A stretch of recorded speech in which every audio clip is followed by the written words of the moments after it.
Hey guys, welcome back to my channel. Right now, I'm working in a co-working space, so I do not have a really good setup, and it's in the middle of the night, and that's why the sound quality is terrible because I don't use my own microphone and my laptop is making noise. I tried to set up a noise cancellation filter, but it's not working perfect. So I'm just recording it just as a record for myself because I have an interview tomorrow. And I was checking the different question types, and I saw a question for uh, list nodes and recursion. And it's pretty simple question, but I still wanted to solve it and record it. I'll solve it very quick. Hopefully they ask me such a question tomorrow in my interview. But let me solve it right now. I have another interview next week, as I said. I still have a couple of interviews with some companies, and I'm trying to do my best to getting prepared in the best. But I found a co-working space. I thought that it would be helpful to work. Uh, like I don't really disturb my friend at home, and I wouldn't be able to probably record it in the middle of the night. I wouldn't feel comfortable doing that. Okay, that's it. So we have two different lists. Linked lists. They're basically sorted. And then the thing that I need to do is sort all of them as a new linked list basically. And actually what I need to do is compare the values one by one and keep adding them. Probably the complexity of this any solution. The solution that I'll try to implement in the best case would be m plus n, because m is one list, n is the other list. I need to iterate over all of them, and I'll not solve this question with iterative approach. I'll use actually recursion, which probably makes it a lot easier. So let me solve the question. As we already know, if you guys are studying computer science, you should already know that there should be base case for recursion. So I'll start with that. The base case is going to be the condition where I'm at the end of the any list, which is null. Like if L1 is equal to null, in this case I need to return L2, because in this case I know that I don't need to make any conversion. I'm already at the end of the one list, which is fine. I can go with the L2. And in another case, there is going to be if L2 is equal to null.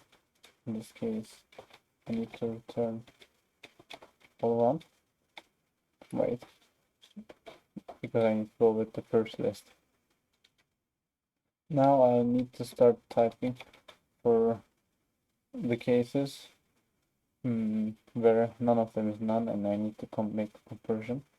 If L1 dot value is actually, let's say, smaller than L2 dot value, in this case I know that L1 has a smaller number. Let's say this is 1 and this is 2. Yeah, in this scenario I need to go with L1, right? So let me put here return L1, but don't think of it like um, as the first step, because here I'll put the recursion method. Here I need to say L1 dot next is equal to the same actually the function with L1 dot next is going to be my first parameter, and L2 is going to be my second parameter, so that whenever they go and comes with new node is going to be L1's next node. And from here, since it's going to be recursive, L1.next is going to be L1 of the next loop, next function call in my stack. So I wouldn't need to worry about how to play with it. So let me say else condition. Like there's no scenario where there could happen something else. This is going to be if L2 is bigger than L1 basically. I mean L2 is smaller than L1 basically. So I need to do the same kind of same kind of operation call. And in this scenario L2 dot next is going to be what? Next is going to be merge two lists. Here I won't send the L1.next because I need to put here L2.next basically, and here I need to return L2 because think of it like we're coming back from our stack. For example, we went to the end of my list and we are coming back to add this one as a new node. So here I will need to put L2 basically. Let me think if there's any scenario that I need to think. I wrote this code a couple of minutes ago, so yeah, it wasn't in my fresh memory. It was fresh, but I wasn't sure if I missed anything. Submit it so that I can see.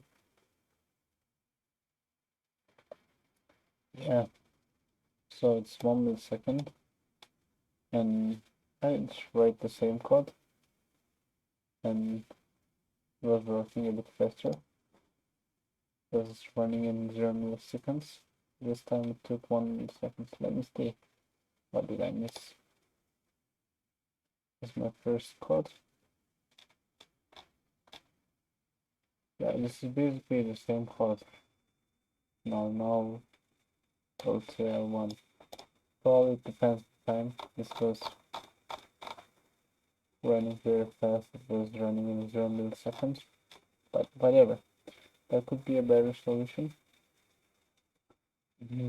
But this is the one that I did right now. Hopefully I can pass my interview tomorrow. They asked me such a simple question. But we'll see. Thank you guys for watching. If not, I mean, that was a corrupted video sound, so I can understand why you're not watching. But it's for my record as well, so that's fine.